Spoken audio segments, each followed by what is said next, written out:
Thanks everyone for joining. We'll give folks a moment to get in the room and we'll get started in just a few moments.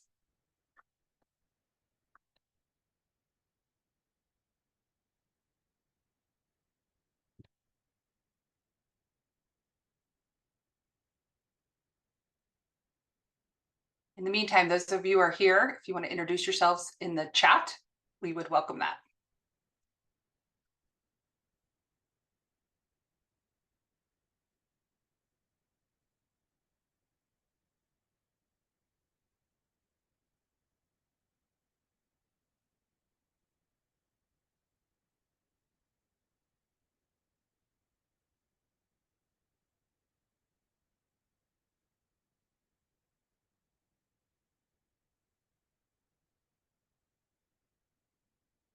See folks rolling in. Thank you so much for being here.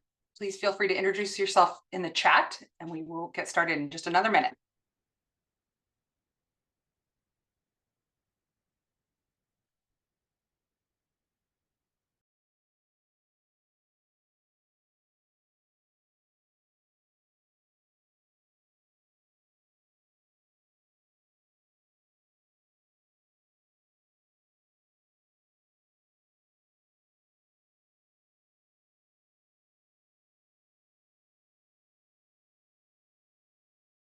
The chat is disabled. Sorry about that. Thank you, everyone raising your hand and telling me that. I will stop asking you to introduce yourselves and we'll go ahead and get started.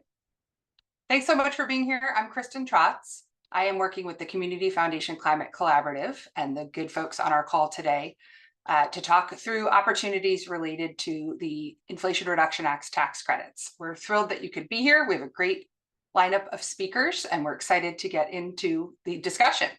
Just a few housekeeping items. I have learned the hard way. The chat is disabled. Sorry about that. We are going to be using the Q&A function throughout the webinar. So as you have questions, please feel free to put that into the Q&A and we'll be sure to address as many as we can on the webinar and we'll follow up afterwards as needed with any we don't get to. So I want to start by thanking Tom Giordano, who's the Executive Director of the Partnership for Rhode Island, for supporting this event through the Compete Rhode Island initiative. Tom recognizes the importance of regional collaboration and was eager to support an event that can benefit all 6 states throughout New England. I also want to thank Riasa, who's here today representing the Marin Community Foundation in Northern California, as well as the Community Foundation Climate Collaborative. And of course, David Cicilline, who is the President and CEO of the Rhode Island Foundation, for their leadership. So we have a great set of speakers. I'm excited to dive in. This webinar is being recorded. And the link will be shared with you to be able to pass along to your networks. We'll hear from community leaders, national experts, folks with experience doing this work in New England, and we encourage you to queue up any questions you have in the Q&A feature throughout. So let me start by introducing Dwayne Tyndall, the Executive Director of Alternatives for Community Environment and part of the project team for the $50 million EPA Thriving Communities Grant-Making Program Award. Dwayne. Hello. Welcome, New England. As some of you know, that we have $50 million of resources to spread across Region 1, New England, and we are very excited.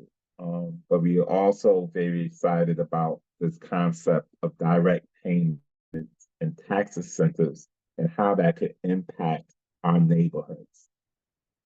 The reason why this is powerful is because tax incentives in the past has usually been very private sector, CDC, business oriented, but this is a possibility for different type of neighborhood stakeholders to be at the table, to plan, to create, and provide resources to our neighborhoods and our communities. This has been a long time coming. This is an excellent opportunity. This is a whole nother resource tool that we could apply to make our neighborhoods better. So again, we will learn together, we will create together, and the goal is to develop a stronger community around new and existing resources. So again, welcome to all our folks across New England. I'm looking forward to continue to work across the region to provide some additional resources, education, and knowledge. And thank you. And I'm looking forward to this conversation of direct payments, but also the execution and also how we could work together in the future. Thank you. Thank you, Dwayne. Next, I'd like to introduce Rhea Suh, the president and CEO of the Marin Community Foundation and the chair of the Community Foundation Climate Collaborative. Great. Thanks, Kristen. I really appreciate it. It's super exciting to be here. As Kristen said, I am not only the president of the Marin Community Foundation, which is based in Northern California, but I'm also the chair of something called the Community Foundation Climate Collaborative, which is a network that represents over 50 community foundations across 28 states and Puerto Rico. The Climate Collaborative was created maybe a little bit over a year ago to connect all of the community foundations working on what obviously is increasingly one of the biggest challenges of our time, climate, and specifically for community foundations. I think we were really interested in moving from a posture of having to respond to terrible disasters all over the country to moving to a more proactive posture of pursuing opportunities for climate mitigation and adaptation. We also came together because we recognized that something pretty historic was happening, specifically in DC. So for the first time in history, a suite of major climate legislation was passed, resulting in literally trillions of dollars that for the first time combine the words federal infrastructure with climate and equity. So again, that's a really big deal that those words are being combined in the kind of the same sentence and in federal legislation. And I can attest to kind of the level of energy and work that's happening in DC. David and I and a few of our colleagues were just there last week, where we spoke to federal agencies, the White House, and also some of Dwayne's colleagues that received this funding for the greenhouse gas reduction funds. And we all were having conversations about how best we could work together to try to leverage these dollars to make sure they land on the ground in the communities that so desperately need them. And while there are lots of different programs in all of these pieces of legislation, the program that brings us here today is a program around tax credits. I know tax credits aren't usually the most exciting thing to talk about, but for this particular program, we think there's an enormous amount of opportunity specifically for local communities, specifically for disadvantaged communities, and being able to, again, draw down some of this federal funding to actually transform the communities themselves that we work so closely with. So I'm here to not only say that the Community Foundations Network, the community foundations all over the country, are really trying to focus on this particular topic. We just did the same webinar in Northern California. We're going to do it in New York, in Pittsburgh, in Minneapolis, in Atlanta, in Denver, et cetera, et cetera. So there's lots of stuff happening nationally. But here we're specifically here to talk about Rhode Island and the opportunities in New England. But in addition to the Community Foundation Network, I also want to say that this only works if all players are at the table. So all pieces of the philanthropic community, the private foundations play a huge role in helping to bridge the gap and really uplift the opportunity. So I really am excited that you've all joined us today and really thrilled that we're driving down into the details of, again, how we make these things a reality. So thanks so much for having me, and I'll turn it back to Kristen. Thank you, Rhea. Appreciate it. Next, we'd like to have a welcome from David Cicilline, the president and CEO of the Rhode Island Foundation. Thank you, Kristen. Good morning or good afternoon, depending on where you are. I want to begin by thanking Tom Giordano and Relly Abbiati with Partnership for Rhode Island and Compete RI for all of your work in sponsoring and organizing this event. And thank you, Kristen. Thank you, Dwayne, for starting us off. And thank you to my colleague, Rhea, for joining us today from the Marin County Community Foundation and also representing the Community Foundation Climate Collaborative. It was great to be together in DC last week to really explore ways that community foundations can help the communities we serve take full advantage of the historic opportunities made available through the Inflation Reduction Act. And having served in Congress and being part of passing that legislation, it's great to see it being implemented, and particularly to have an opportunity to talk about direct pay or elective pay. Direct pay is really a new opportunity for nonprofits, for local and state governments, for tribal organizations, and others who don't typically file taxes to get a direct payment instead of a tax credit for clean energy upgrades, purchase of electric vehicles, and other initiatives that will help reduce our carbon footprint and build the clean energy economy, and of course, importantly, promote environmental justice. The good news is it's not competitive. The funding isn't capped, and it's available to all who qualify. So it's a huge opportunity that we want to help raise awareness of and really unlock the potential for organizations to take advantage of these benefits. And today's panelists will be going into much greater detail about the mechanics of direct pay, the types of projects that are eligible, the process of claiming and receiving a direct payment. So I'll just end by saying that the Rhode Island Foundation is really excited to be part of today's event, and we look forward to learning alongside others how philanthropy can help organizations take advantage of this exciting opportunity. So thank you to all the panelists who have joined us today. And with that, I'll turn it back to you, Kristen. Thank you, David. Now we're ready to get into the meat of this conversation. And to help us wade our way through that, we have Samantha Jacoby, who is the Deputy Director of Federal Tax Policy for the Center on Budget Policy and Priorities. Samantha is going to give us an overview of what direct pay is and how it works. As we go, please feel free to put your questions into the Q&A, and we will stop for a discussion after Samantha presents. Samantha? Yeah, thanks, Kristen. Hi, everyone. It's really nice to be here today. I'm based in DC, and I am a Texas native, so I'm happy to be here with you New Englanders. But yeah, as Kristen mentioned, I'm Samantha Jacoby. I am Deputy Director of Federal Tax Policy, the Center on Budget and Policy Priorities. For those of you who aren't familiar with the Center on Budget, we are a nonpartisan research and policy institute that seeks to advance federal and state policies that reduce poverty and inequality and expand opportunity. And so, we approach our climate work from that lens. We focus, my work is in this area is focused on Inflation Reduction Act tax credits for clean energy and how they can best reach low income and marginalized communities, and especially those who are most affected by climate change. So essentially, how can we make sure that these sort of historic federal climate dollars don't disproportionately benefit higher resourced areas and leave out low-income communities? The next slide, please. Just very quickly, I am a lawyer, but I'm not providing legal advice. You should talk to a tax advisor if you need legal advice. I'll include some more resources later on that have some more detailed information, though. Next slide. So yeah, I'll just keep this pretty high level for today, just giving some background on the IRA's tax credits for clean energy and electric vehicles.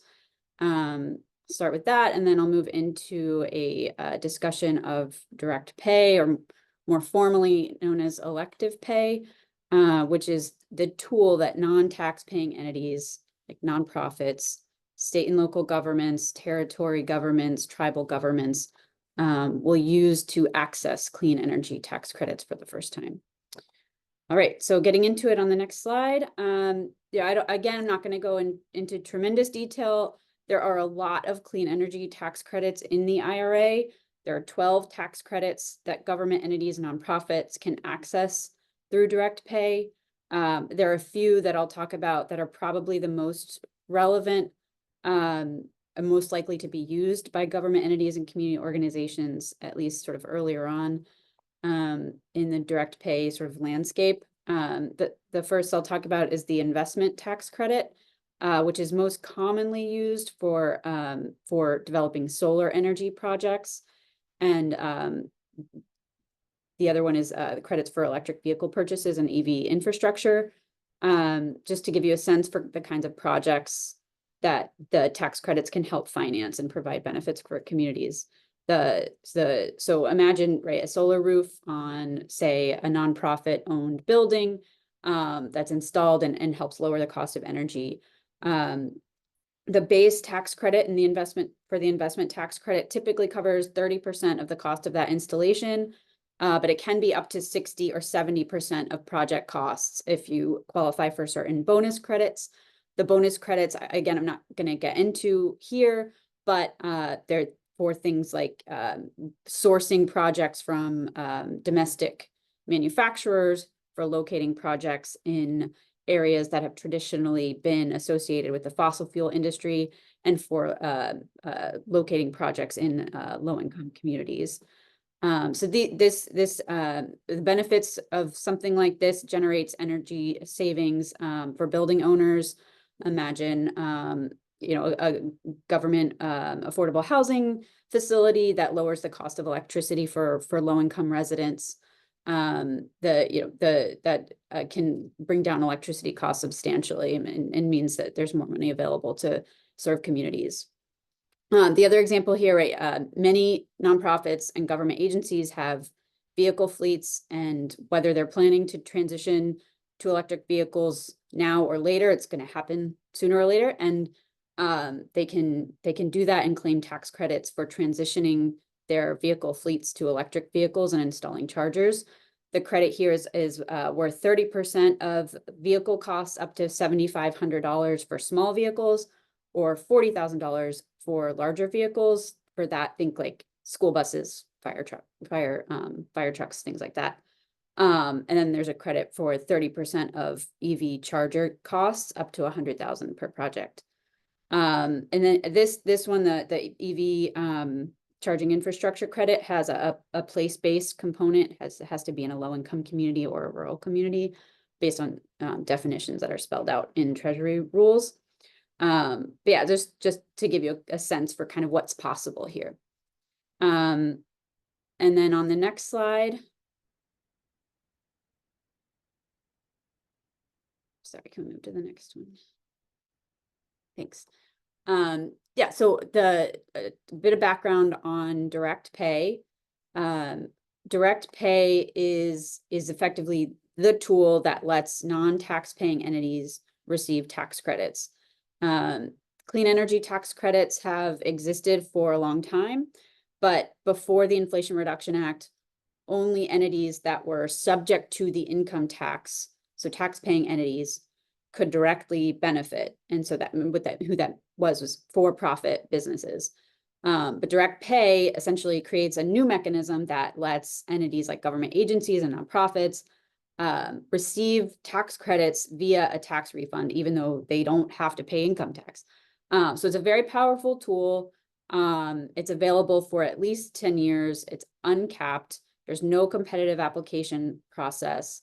I think a lot of folks are used to sort of like a federal grant making process. This is not like that. There's no competitive application. If you qualify, you go through the process, you get the tax credit. There is a somewhat complicated process to claim the tax credit. Entities that want to claim tax credits through direct pay will generally have to complete 2 steps, both of which will be completed after clean energy projects are developed and placed in service. The first one is a pre-registration process. It's done through an IRS online portal. And when entities do this, they will submit a bunch of sort of pretty detailed information about their projects. And then what they get back is a registration number for their project. This has to be done for each project that an entity wants to claim a tax credit for. The registration number that you get from the pre-registration portal will then go on a filed tax return. So there's, you have to figure out which tax return to file and when it's due. So there's sort of a number of things that go into this. And it's, probably a pretty unfamiliar process for most tax exempt entities who aren't used to filing annual tax returns. There will be a pretty steep learning curve, and there's a lot of work that's being done right now to help entities understand what they have to do, what their obligations are, and how to not run afoul of the rules. I think the hope is that with all of that, that technical assistance with time, since it's a 10-year program, over time, it will become more accessible as it becomes more familiar. So on the next slide, this is just a very simplified kind of example timeline for a project that will hopefully just give you a sense for the timeline issues that may come up for entities that are seeking to claim tax credits through direct pay. Imagine an organization, it could be a nonprofit, could be a government agency, installs a solar system on a building roof. This year, say 2024, places it in service. This year, that when a project is placed in service, sort of triggers eligibility for the tax credit. So 2024, it's placed in service. What they would do is sometime in 2025, early in the year, perhaps after it's been placed in service, they go into that pre-registration portal on the IRS website and fill it out. And then they'll get a registration number for the project that they're claiming credit for. IRS has said that they recommend doing the pre-registration process 120 days before the tax return is due. So basically it just needs to be done well in advance of the tax return deadline to make sure it's processed, everything is in order, and they get their registration number in time to file the tax return. Speaking of the tax return, basically when the tax return is due depends on the entity's tax year, and I'm not going to go into super detail about this, but it's basically it's generally what an entity's sort of accounting period is. So some most government, small state and local government entities have a fiscal year that runs through like June 30th or September 30th. They would likely have their tax year kind of based on that. May not be the case for 2023, but I'm not going to get into why, but if people have questions, we can talk about it. But essentially a tax return is due sort of 4.5 months after the tax year ends. So for a calendar year taxpayer whose tax year ends at the end of the year, December 31st, their tax return would be due May 15th. Everybody's eligible for a 6-month extension.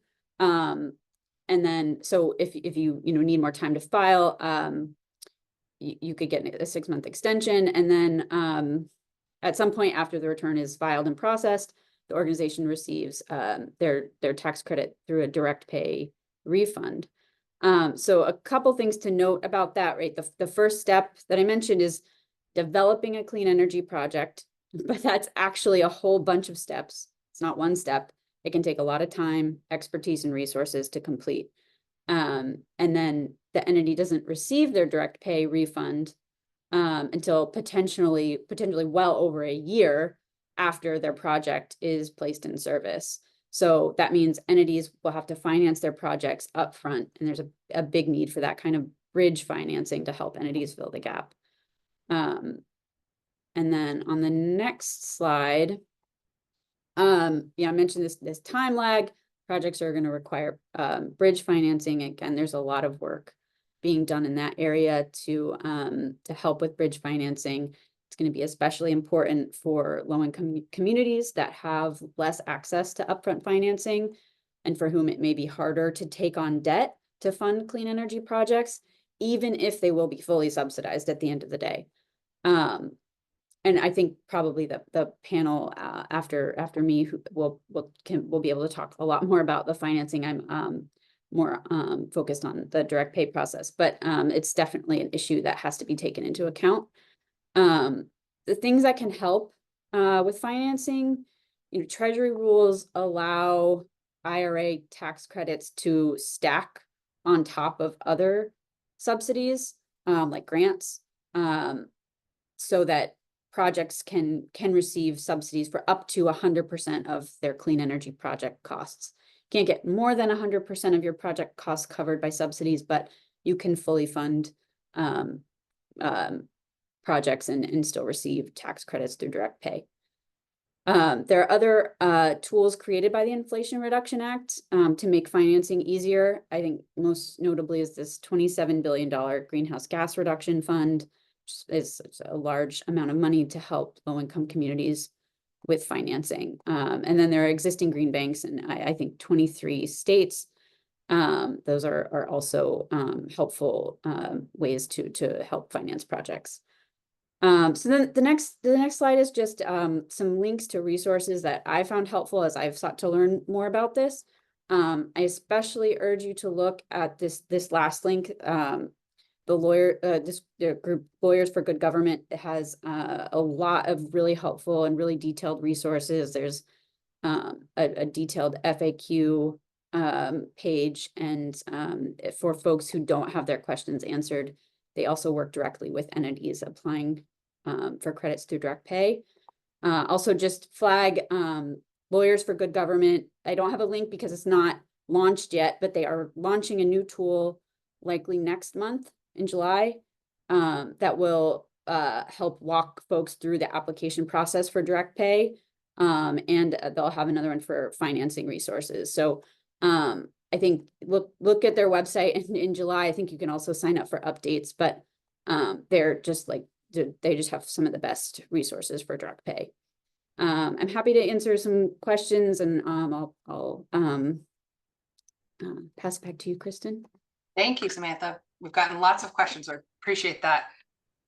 Bear with me. I'm going to take a stab at recapping this in less expert language than you just walked through. So organizations who have not usually been able to access tax credits because they don't owe any taxes, they're tax exempt. So that's like a library or a house of worship or a school or a nonprofit or a fire department. These are entities that are now able to do that through this process, right? Yep, that's right. And they can use them for projects that are eligible, like solar and batteries and some heat pumps and EVs and charging infrastructure. And then they get a check from Treasury. If they get all that right and process the paperwork, they get a check back for the amount of the tax credit from Treasury after the project is up and running. And we can all do this. There's no competition or cap or allotment per region. We all get to take advantage of this. That seems amazing, and how easy, right? I'm sure it's very easy, and we can just dive right into this. But judging from the questions we've gotten, I think there's more probably to explore. So I'll just share a few that we've gotten, and then we can continue the Q&A with the panel. So one is really around like the rules. Are there any rules on who can do this? Do you have to own your own building, for example, or how does that work? Yeah, there are rules around who can do this. The entities that are eligible are generally tax exempt entities, government agencies, state and local state instrumentalities. So think of like like city halls around the country, schools, many public universities, as well as rural co-ops that provide power to rural areas, public power agencies, and for solar, right? Any government building basically can have solar on the roof, and receive tax credits for the cost of those systems. And so basically you do have to own the energy system to receive a tax credit. There are like many companies offer solar leases. So if you let's say you own your own house, or in this example, like a nonprofit owns their own building, but they don't want to own the system. They can basically pay a solar company to build a system that the solar company owns, and they lease it. That type of project wouldn't be eligible for direct pay. And that type of scenario, the solar company gets a tax credit, and the nonprofit would benefit through lower energy costs, but it's not a direct pay eligible project. So yes, ownership is important here. Got it.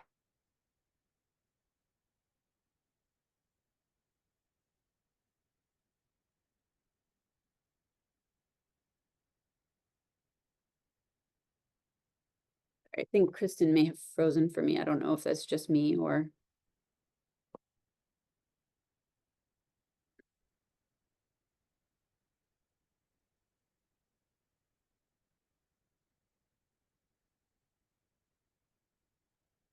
Okay, so we have another question. How about if you own land as a nonprofit for solar farming? Yeah, it doesn't have to be a building related project. It could be a solar, it could be, like, for example, a solar land installation. You can other types of energy projects like wind are also eligible. There's a long list, and I didn't get into them in my presentation, but there are many different clean energy projects that are possible. So it doesn't have to be a building related project. Got it. And thank you for vamping. I don't know what happened, but technology is a blast. Imperfect. So a couple more questions. One is, what if we're already in the process of buying an electric vehicle right now? Can we still get credit for that purchase that's underway? Yeah, I mean, so the credits were the Inflation Reduction Act passed in 2022 for projects that were placed in service beginning in 2023, and it's now 2024. And so yes, any project that's underway now should be, assuming all the other requirements are met, should be eligible. That's exciting. What about, you mentioned a couple different kinds of tax credits. Can you only apply for one project at a time or one credit at a time? How does that work? That's a good question. Yeah, so each project can be eligible for multiple different credits, right? For example, a solar facility might be eligible for both the investment tax credit that I talked about and also another tax credit, the production tax credit. However, an entity can only claim one of those two credits. You can't you can't claim two credits for the same project, but you can claim, let's say you've got multiple EV purchases or multiple solar facilities, you can claim credits for each of those projects. You don't have to sort of pick one. Great. Another question is if you own land, if you're a nonprofit that owns land and you're interested in doing a solar farm, is that something that's eligible? Yeah, that is certainly a type of project that the credits would be envisioned for. That's exciting.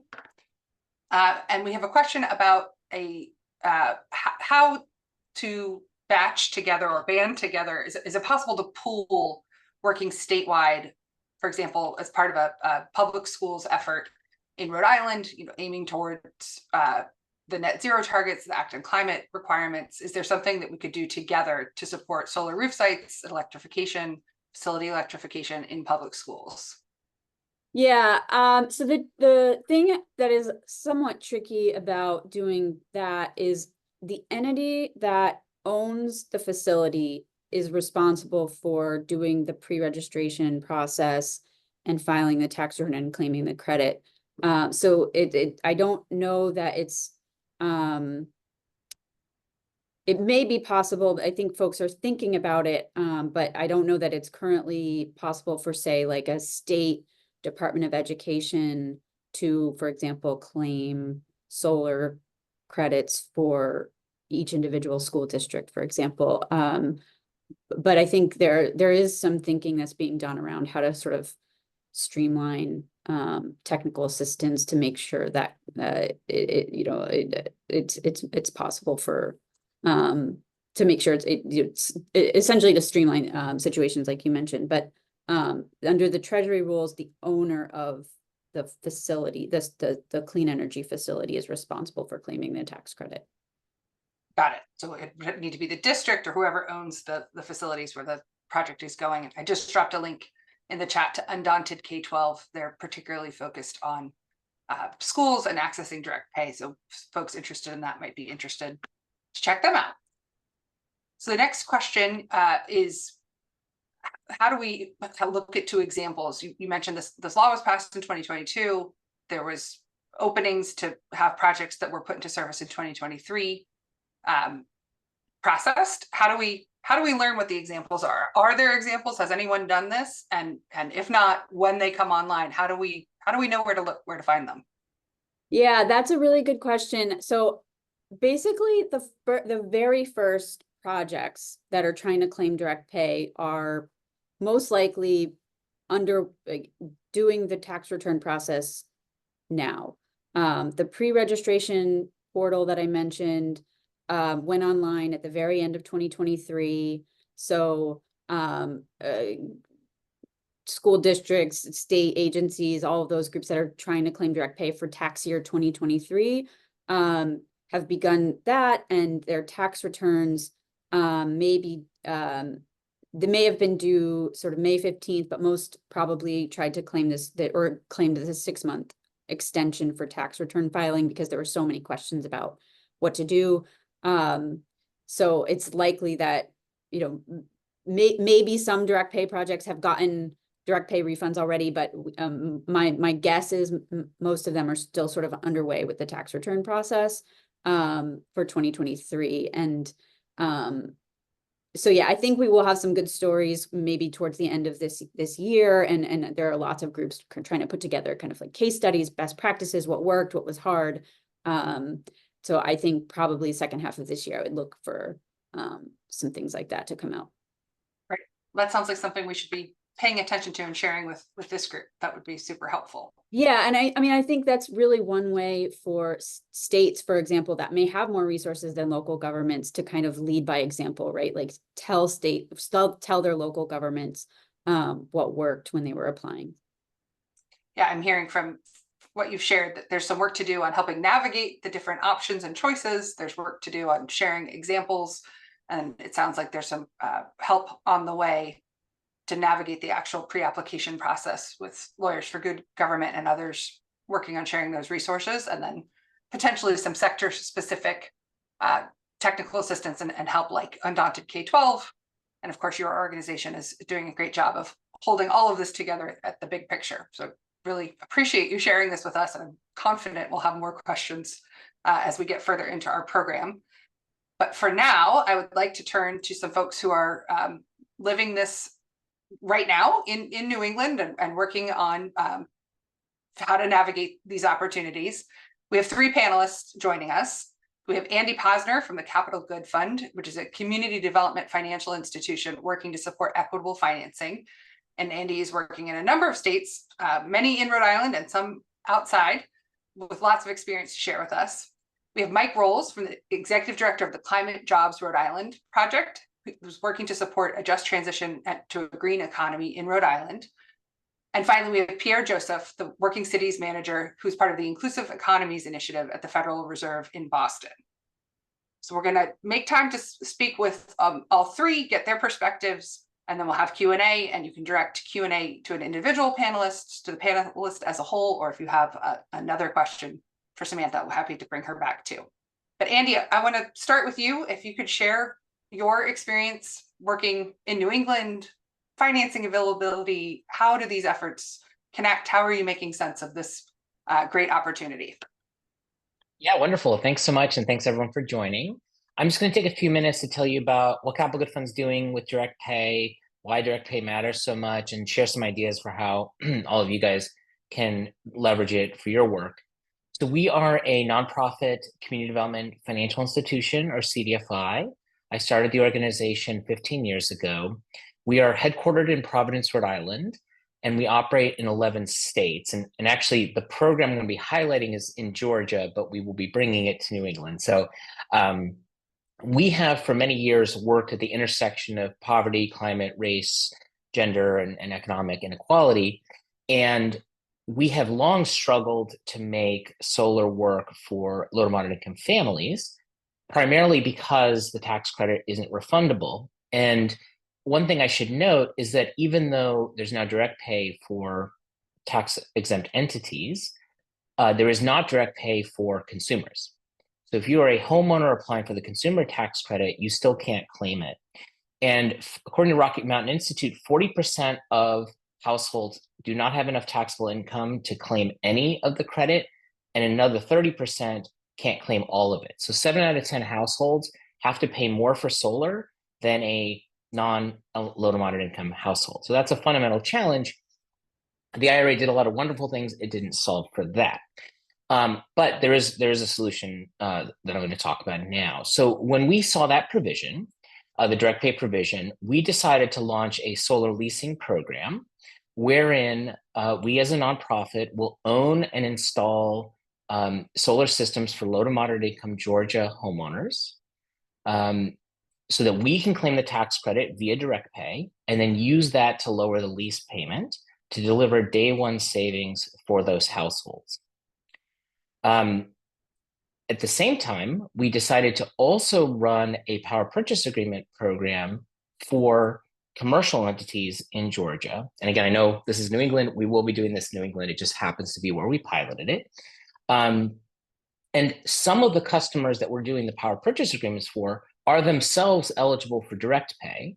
And the reason they are still opting for a model where we own it is because, as you guys were just hearing, direct pay isn't necessarily as easy as click button, get tax return, or a direct pay refund, I mean.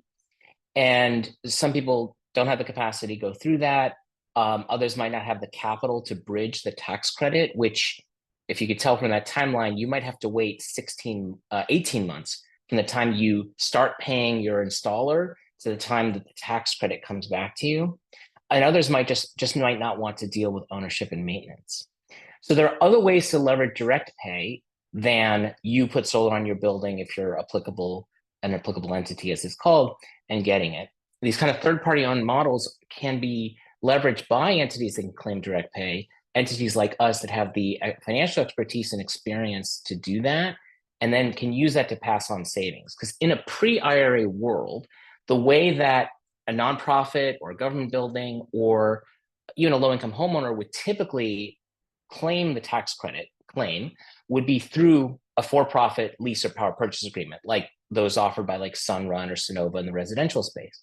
What would happen there is that you'd have a tax equity investor that would claim a lot of the value of that tax credit, therefore not reducing the cost to the end user very much. So the fact that we don't have a third-party equity investor that we can just get that refund check means that we can deliver a lot more savings. So we actually received a $156 million Solar for All award, which is part of the Greenhouse Gas Reduction Fund, to scale up this program in Georgia. This program meaning the residential leases for low-income homeowners and the power purchase agreements for commercial entities, nonprofits, government buildings, as well as for-profit small businesses. At the same time, a lot of other states have approached us saying, we see this direct pay, we would like help setting it up. So we're actually building out a platform, and this isn't a sales pitch, I'm just saying we are building out a platform. Like there was a question about like 300 school districts in Rhode Island. One possible approach would be that, us or someone else, a green bank, would own those systems, claim the tax credit, and then lease them or sell the power via a power purchase agreement to all the school districts, because it does allow you to get that economy of scale of knowing how to file, handling the insurance, and the like. The last thing I want to mention, just in the last 1 to 2 minutes, is that another advantage of the commercial tax credit is that you can claim the adders that were mentioned before, but I just want to highlight them. So if you're in an energy community, your tax credit can be another 10 percentage points. If you meet domestic content requirements, you get another 10 percentage points. And then there's also a low-income adder, which is competitive. It's not uncapped, but that can be up to another 20%. So, and then you can also monetize renewable energy credits. None of those are available for the residential. So if you're a homeowner that can claim the tax credit because you have tax liability to offset, you can't claim any of those adders. So that's even another reason where third-party ownership can benefit homeowners. And then certainly for commercial entities that can claim the direct pay, they should take advantage of all of those resources to really lower the cost of solar for those that most need it. So yeah, happy to answer questions when we get to it. Thank you. Thank you, Andy. So it sounds like there's already one role that you've identified to help make sure that the upfront capital, the cost to actually develop and build a project is available for organizations who aren't used to doing that. So whether that's bridge financing or working through partnerships like the project that you're setting up, that seems like a real need to figure out to make sure that the projects have access to the money to actually build it, to then apply for a number of credits and get it, that rebate function back. I'm sure there will be a lot of more questions about that, but I want to have Mike join to speak to the Climate Jobs Rhode Island experience and the partnership with the City of Providence for projects they're looking into, connections with jobs, and how direct pay might help. So Mike. Thank you, Kristen. I feel like there's a big theme here in partnerships, because a lot of this is going to happen through partnerships. And I'm going to talk a little bit about Climate Jobs Rhode Island, and I'm also going to talk about how we're leveraging a community partnership with the City of Providence so that the city can better navigate all of these opportunities through the IRA. But real quick, Climate Jobs Rhode Island, we're a coalition of more than 30 environmental organizations, labor unions, and community organizations, and they're all working together to assemble a just transition to a zero emissions economy in Rhode Island that leaves nobody behind. And the principles are important in our work. And as a coalition, it requires a bottom-up approach to policy and decision making, and we emphasize that.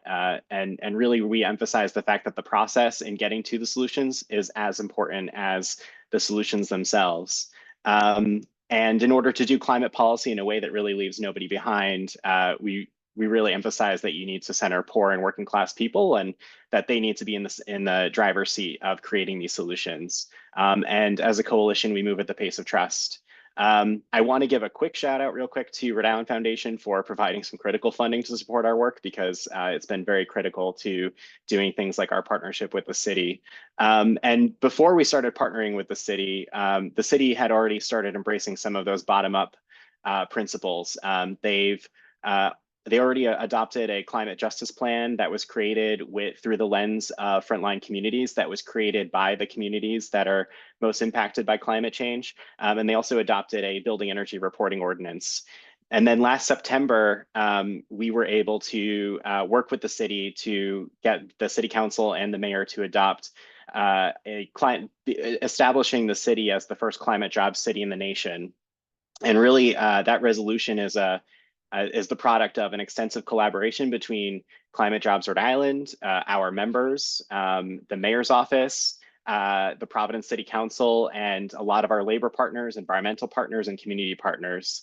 And it really built upon the suite of recent state laws that we've championed in the state, including a 100% renewable energy by 2033 mandate, and establishing a host of robust labor standards, because we want to make sure that as we're decarbonizing the economy, we're also using the opportunity to expand access to family sustaining wages by including good wages and benefits, and also utilizing apprenticeship utilization in projects. And that's a core component of one of the tiers of the IRA tax credit. So just real quick, the resolution commits Providence to harnessing federal clean energy incentives to accelerate an equitable transition, workforce development, building decarbonization, and clean energy. And the vision for that resolution reflects an intersectional approach. It commits the city to decarbonization objectives that will create equitable access to family sustaining jobs and investment in communities that need them most. And the resolution explicitly empowers Climate Jobs Rhode Island to partner with the city in identifying funding through the Bipartisan Infrastructure Law, the Inflation Reduction Act, and other federal and state funding streams that can amplify local investments and advance decarbonization goals. And then last March, we worked with the city to take that first step in implementing the resolution, which came through the passage of an ordinance requiring carbon neutrality for municipal buildings by 2040. And so since then, we've been beyond the policy making, we've been doing implementation with the city. And so what does that look like? Well, we're working alongside city leaders as well as our coalition partners to develop effective strategies to mobilize all possible funding and financing opportunities, including IRA direct pay.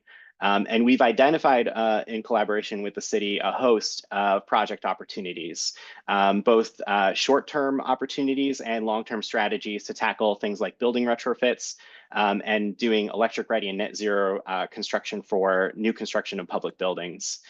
So we are starting to undergo a collaborative process to queue up long-term projects that result in green and healthy spaces at the city schools and recreation centers, while also having the city take advantage of direct pay for those projects with solar, battery storage, heat pumps, and even geothermal for some of the projects that would make sense. And we've also identified some lower hanging fruit in the near term for projects. The city's capital improvement plan does include 2 projects in its queue that we are specifically looking into with the Public Facilities Department and the Department of Sustainability. And we see those projects as ripe for advancing their scope to include clean energy technology utilizing the direct pay. And so the first one is, well, before I talk about that, I'll just say that in order to do this, no doubt there is definitely some upfront capital that is needed to bring these projects to net zero. But however, in implementing the ordinance, the city does know that doing this is not only right for its climate, it's not only right for communities, but it also does pay back in exponential savings in the long term, which is money that could be redirected to other municipal programs over time. And so one of those projects we're looking at is a new construction project. It's for the new DPW campus of buildings. One is estimated to be around 74,000 square feet of space, and another existing retrofit of a 30,000 square foot building. And we've begun, 2 campus buildings totaling 74,000 square feet, and then a retrofit of another 30,000 square foot building. But we've been working with city staff and the project designer to identify the costs and opportunities for including solar, battery storage, and potential networked geothermal loop on that same campus, and exploring what the long-term savings would be over time.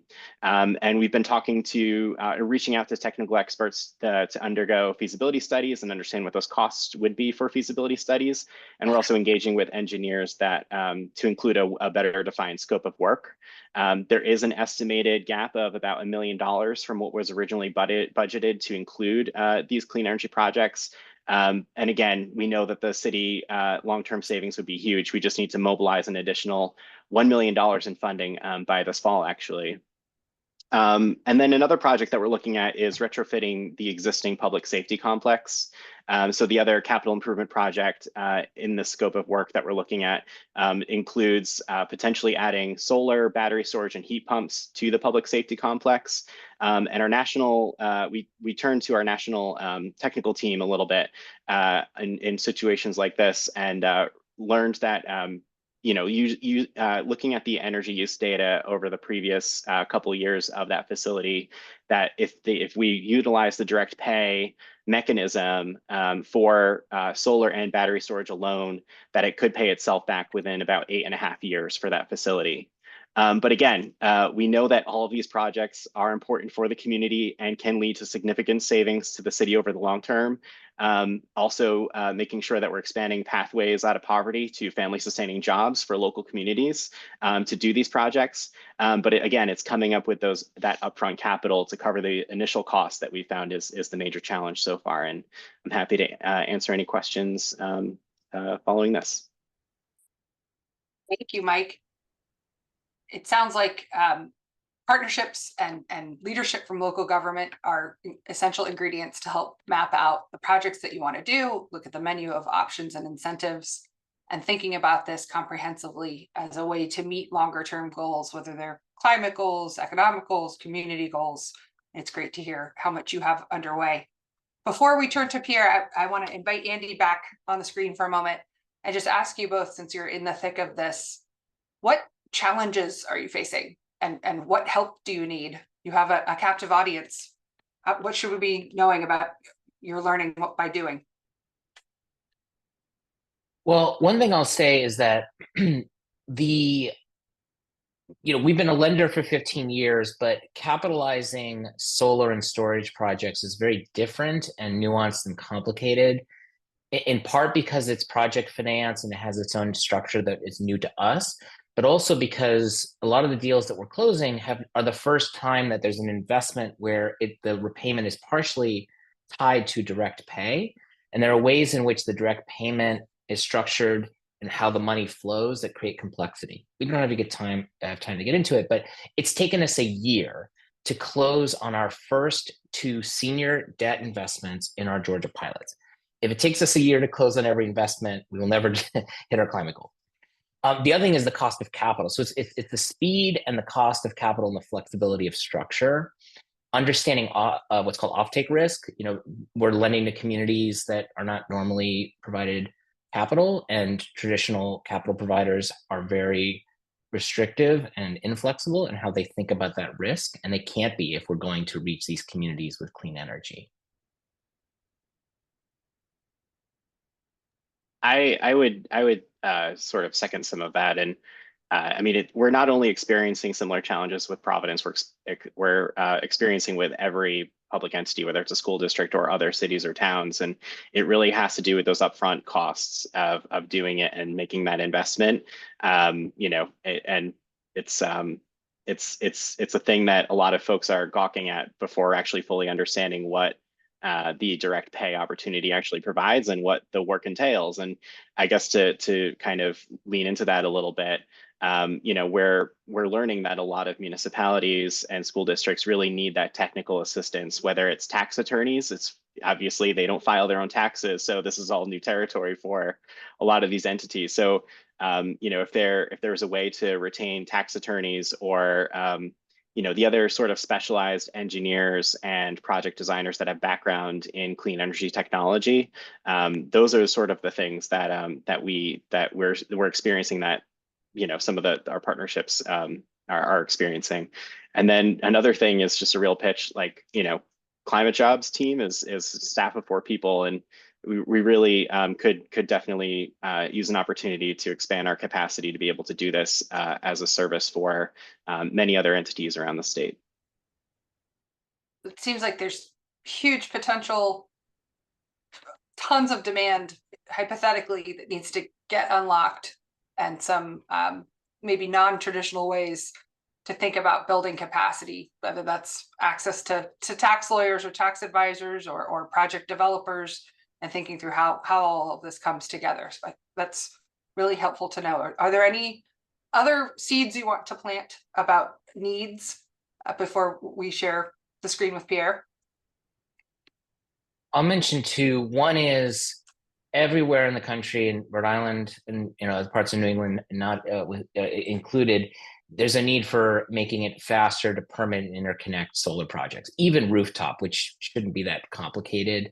It can take a long time, and that just adds cost and delay. And then kind of our pitch just for what we would need is that platform I mentioned, whereby we come into New England and be able to own, operate, maintain, capitalize, and monetize the credits for projects owned on behalf of communities. We would need grant dollars to stand up that program.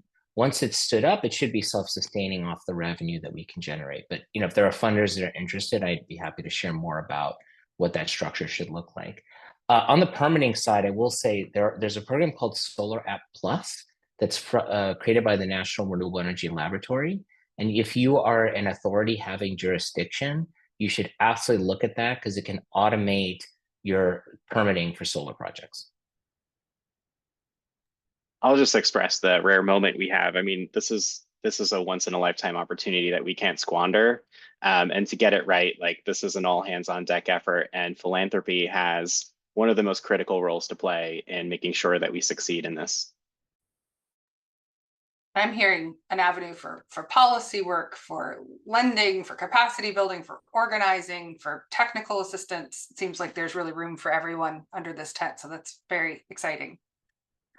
I want to thank you both and trust that we'll have more questions for you in just a moment, but ask Pierre Joseph from the Federal Reserve Boston to share with us his perspective on opportunities and challenges, and really leaning into this question of how could philanthropy think creatively about supporting what we've just heard is a sea change required to capitalize on these opportunities. Pierre.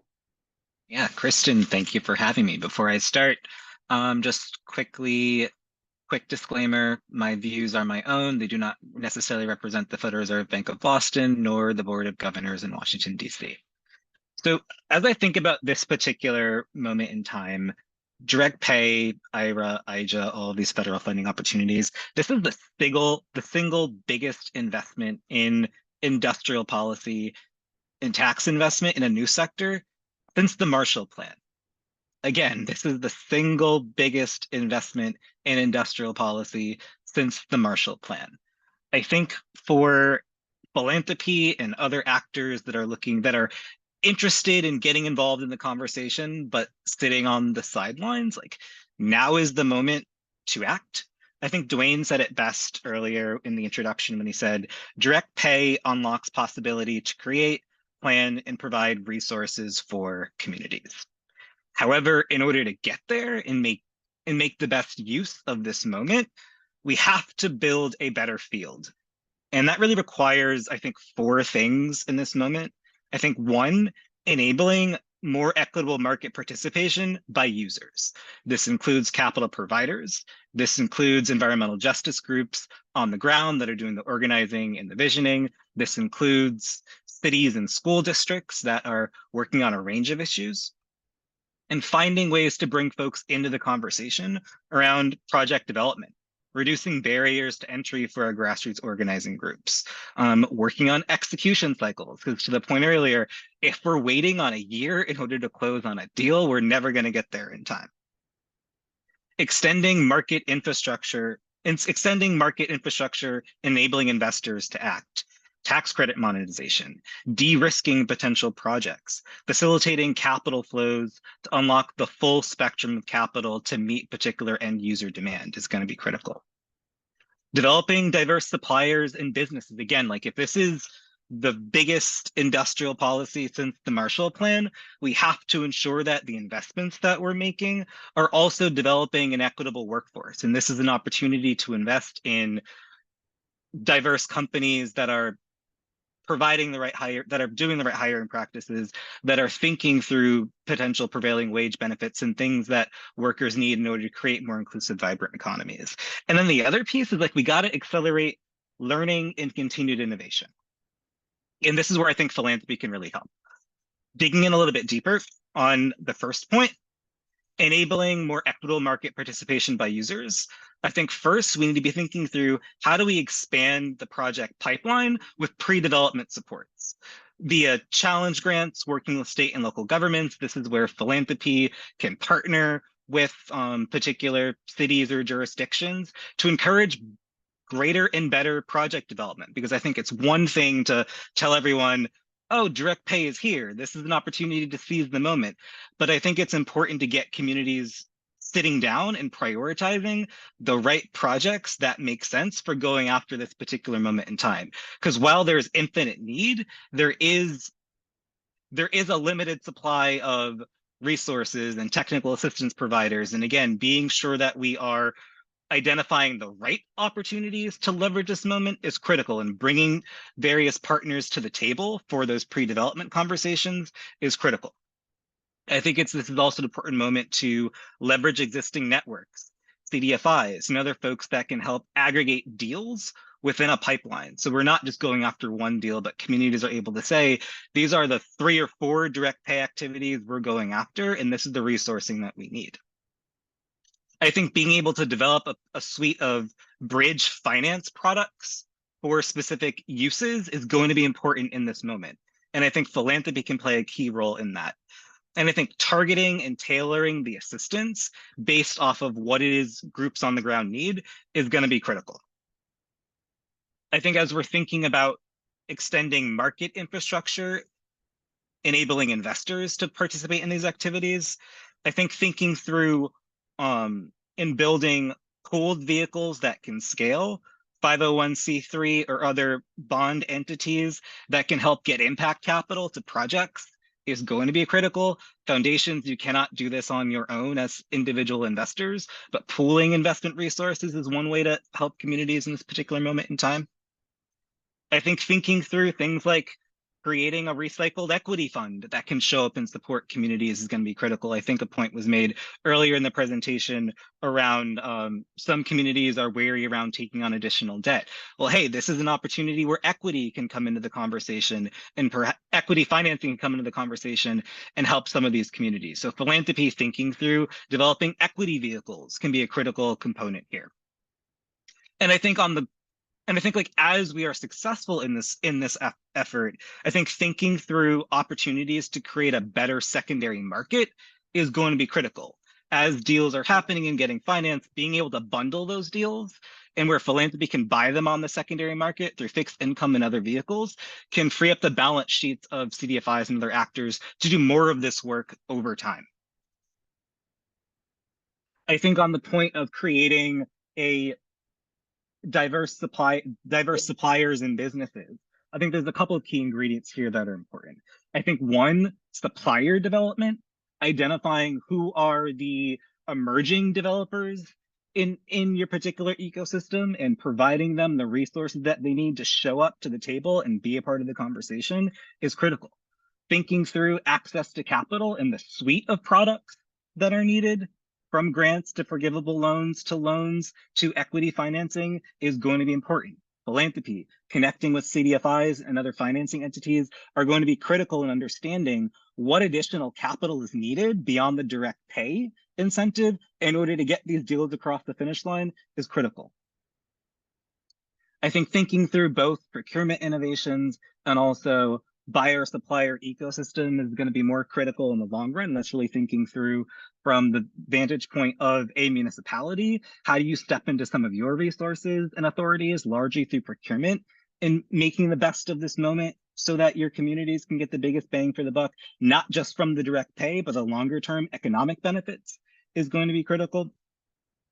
And then I think finally on the accelerating learning and research and development, like again, like philanthropy, you have an opportunity in this moment to roll up your sleeves. This is a moment that requires you to extend beyond grant making and think through, how do we as stewards of capital, as investors, how do we as experts in particular fields, how do we as folks who have some situational capital, like how do you step into conversations with mayor's offices, if mayors and local leaders aren't connecting with community groups? How do you bridge some of those conversations that are critical? If something's not happening at the state level, how do you call up a particular administrator and say, hey, we need resource X, Y, and Z in community? It's a different role for philanthropy to play, but I think it's a critical one in helping to connect the dots between, I think, this moment and what's required to actually make the best use of the resources as they exist.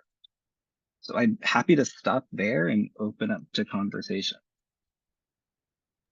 Thank you, Pierre. It was a lot to think about, a lot of questions. I really appreciate you getting the conversation started.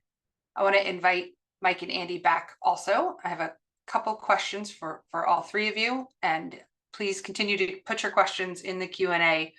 We'll move to questions from the audience after I get this started.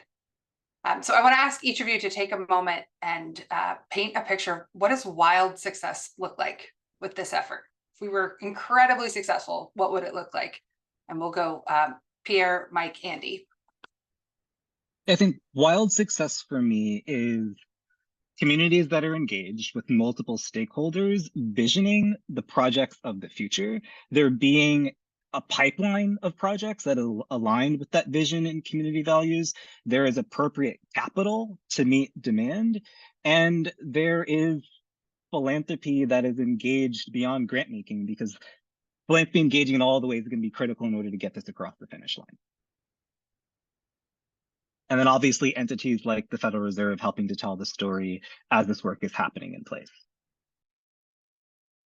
I would say that just on the near term, like seamless rollout, we've got a bunch of projects that we can learn from, the pitfalls and the challenges and the successes, to show other entities how it was done and what worked and what didn't work. But also in the long term, not only utilizing this opportunity to tackle our climate challenge and meeting our goals, but also using this as the same opportunity has been said integrating strong workforce standards so that we are using this as an opportunity for pathways out of poverty, applying apprenticeship utilization projects, doing prevailing wage rates, all of those opportunities. And again, as Pierre said, and as has been said multiple times today, ensuring that those projects are informed by the bottom up, by the communities that are most impacted, by the communities that have historically been left behind, so that, you know, we're not leaving anyone behind in this transition.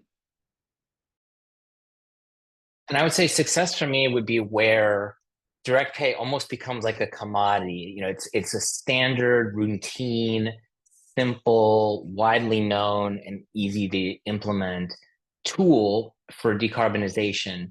Understanding that not all communities and projects are the same, but there are aspects of it that are.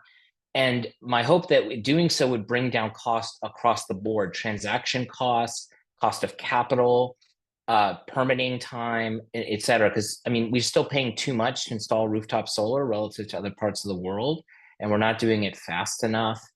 And right now, I think if you talk to most entities that are eligible for direct pay, they don't know what it is, they haven't heard of it, or if they have, they're just vaguely aware of it. I don't know exactly what it looks like to get to that commodity future, but that would be my dream. Just the money flows on rails and solar goes on rooftops and jobs are created and climate change is solved. These magic wand answers are fantastic. I have the inverse question, and although I should say I'm not sure how any of you sleep given the sheer volume of information you're keeping in your heads, but what keeps you up at night? And we'll go reverse. Andy, Mike, Pierre. Well, I'm going to go to the place that probably people would prefer I not, but I'm going to just state facts. There's an election in November. If one candidate wins, everything that has been created on the IRA will be reversed. And we may not have a democracy. And so that can't, I mean, all of this work would very well be for naught. Some people say, you know, it's a juggernaut, it won't stop, and it certainly won't stop entirely, but, you know, will there be an EPA? Will there be anyone in the IRS to process these direct pay payments? I don't know. And so I think that, well, as a nonprofit, you know, we can't be partisan, but we also have to recognize facts. And I mean, that keeps me up more than anything else. There are a lot of things. My mind is always spinning, but I think particularly yes to Andy, but also I think that there's a real risk of in the excitement of doing a clean energy transition, leaving folks behind, and really, again, squandering that opportunity. We really need to lift from the bottom up and making sure that we're including those folks, and also ensuring, again, good labor standards, workforce standards, and the work that we're doing, so that, again, we're able to expand access to these family sustaining careers that, you know, the green energy transition promises. Yeah, I think for me, what keeps me up at night is this fundamental question of how do you get capital and resources to underinvested, undercapitalized places that need it. And I think to all of the points that have been made already, this is a serious problem that we have to deal with. And I think it requires new innovative thinking. It requires a shifting of mental models. If the energy transition follows the traditional pathway of economic development, we're going to leave a lot of folks behind. A lot of communities are going to be raised. Value is going to be created, and folks are going to be left out. And that is fundamentally something that cannot work if we're looking to build a more inclusive and democratic society. Can't leave it on that dark question. So I'm going to ask one more and then turn to invite Samantha back up and to turn to the audience questions. But I'm curious, for Mike and Andy, I think Pierre did such a great job laying this out. What do you want philanthropy to know about this moment and this work?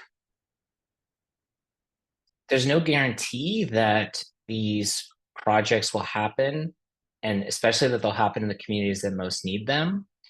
And you could easily say, oh, well, there's $27 billion in the Greenhouse Gas Reduction Fund, and so there's no more need for funding. But the reality is that that money, it's federal money, that's very restrictive, it's slow to move.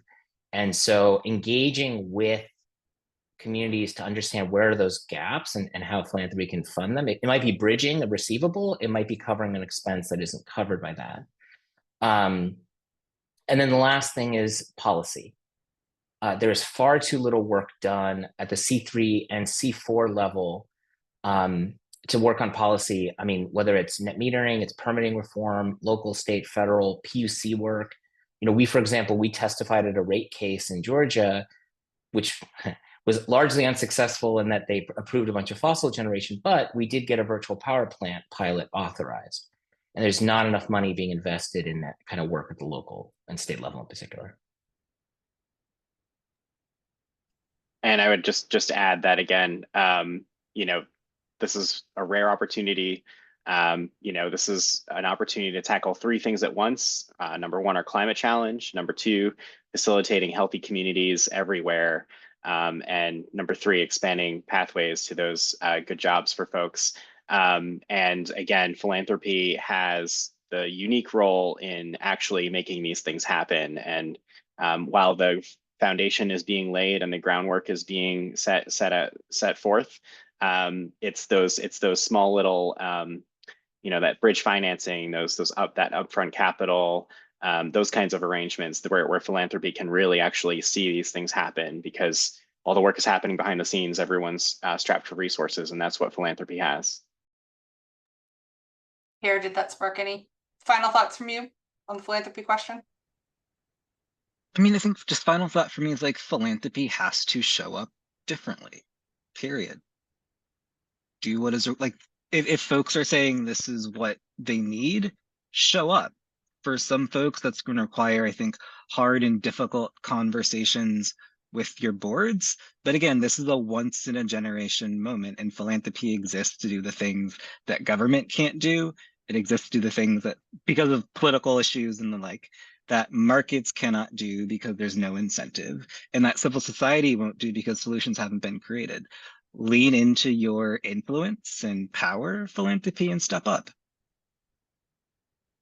That I want to invite Samantha back onto the screen and get through some of the questions that have been asked, including where should folks start?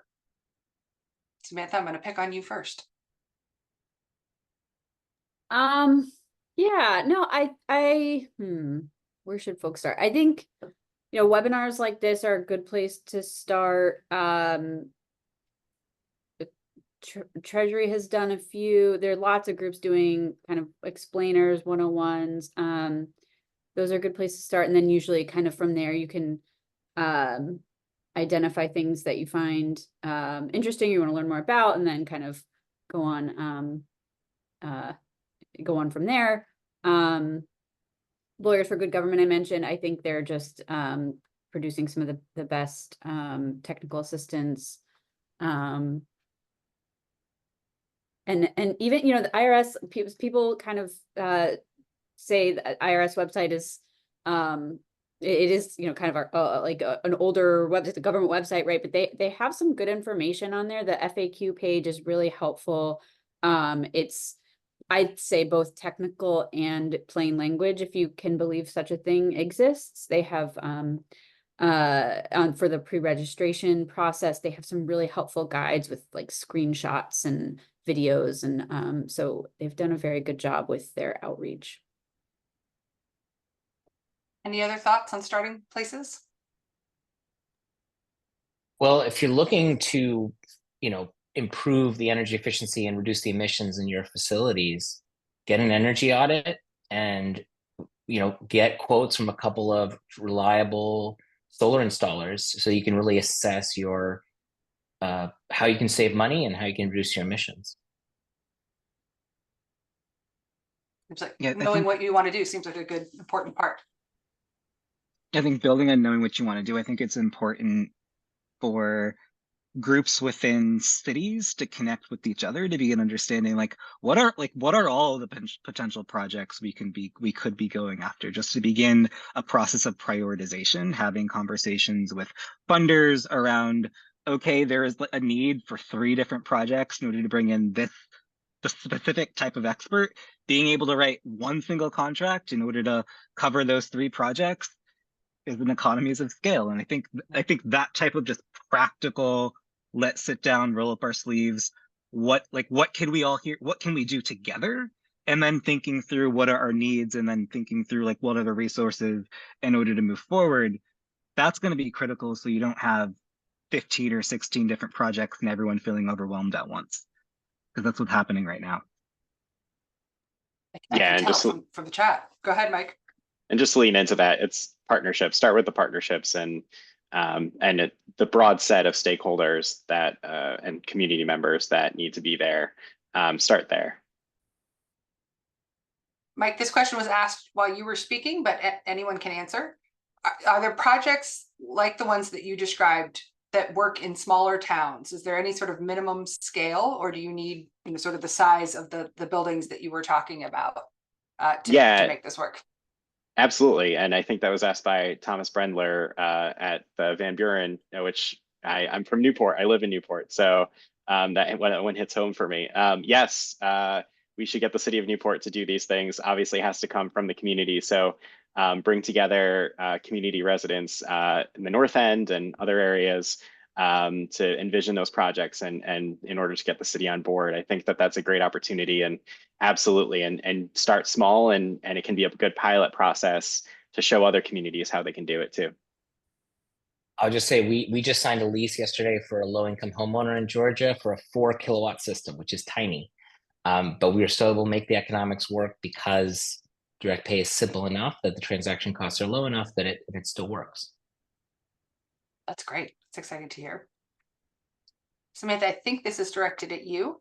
Can you stack these opportunities, or is this you pick one credit and go for that? So in terms of the tax credit, you pick one tax credit that you may be eligible for. Even if you're eligible for multiple, you pick one tax credit, but the tax credit can stack with other funding opportunities, like say a federal grant or a forgivable loan, up to 100% of project costs. So by combining multiple layers of subsidies, entities seeking to develop projects can get up to 100% of their costs covered. So it does require some planning and tracking and making sure you're not like double dipping and things like that. But yeah, definitely it's a really great opportunity. Yeah, and just to add to that, because this is something we've come across, and I imagine a lot of folks in this call will, is so to clarify what Samantha's saying, if you use grant dollars to cover part of your system price, the tax exempt dollars plus the amount of the tax credit can't be worth more than what's called the basis of the credit. So a simple way to think of it is, let's say it's a $100 project and you're getting a $30 tax credit, 30%. You can't have more than $70 funding the system that is from a grant. Otherwise, it reduces the tax credit amount. So if you had $80 of grant, 80 grant dollars covering it, your tax credit would only be $20. The way to solve for that is to just take out a loan to bridge the tax credit. So if you have a 50% tax credit, just borrow 50% of the system price and pay that back when you get the tax credit. And then that way you're not limiting how much you get from the tax credit. So again, to Pierre's point, that's a role for philanthropy to think differently than a sort of traditional grant, but playing that sort of bridge financing loan and helping set up the revolving loan fund mechanism that would allow full taking advantage seems like something we should be thinking about. I'm seeing a number of questions asking for links, and I want to assure everyone will share all of the links that we mentioned today, as well as some additional resources we found, particularly on the technical assistance. So there's questions about TA and resources for nonprofits and for small municipalities who don't have the staff capacity to map all of this.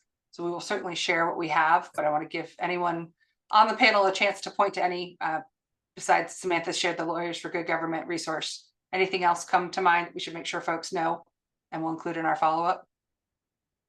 I can share the Providence Climate Job City resolution and also the Net Zero Buildings Ordinance. That would be great. Wonderful. Well, we are almost at the end of our time. I want to give you all a quick rapid fire close and just give us a single word that comes to mind after this conversation. We'll go with Pierre first. Forward. Forward, Mike, Collaboration. Andy, Unprecedented ... moment. Samantha. Working. Love it. Thank you all so much for joining us. Really appreciate your time. I just want to recap what our next steps will be and make sure folks know how to get all of this information. One immediate step is that you can share this webinar recording and the resources that we'll be sending out alongside it with your networks, and making sure that we're getting the word out about these opportunities, about the TA that does exist, about the folks who are in the trenches working on these projects is a great way to get this conversation started. And we also want to understand what questions remain. What questions do you still have? What support is needed? What ideas do you have? What projects are you thinking about? And to that end, we've developed just a super quick Google form, just dropping it in the chat here, for you to tell us what you think you need in the New England context in particular. So please feel free to share that form widely. We'll be collating all of the answers and directing it to the respective states who are interested in figuring out how best to support this follow-up. And lastly, we want to keep this conversation going. So we will be in touch with the resources mentioned, this recording, additional resources that we've identified as potentially useful. If you fill out the Google form, we'll be setting up ways to stay in touch and to keep the information sharing going. And please feel free to reach out with any questions or comments as we wrap up. Thank you so much for being a part of this conversation. We really appreciate your time and appreciate you helping us get the word out about these opportunities. Take care, everyone.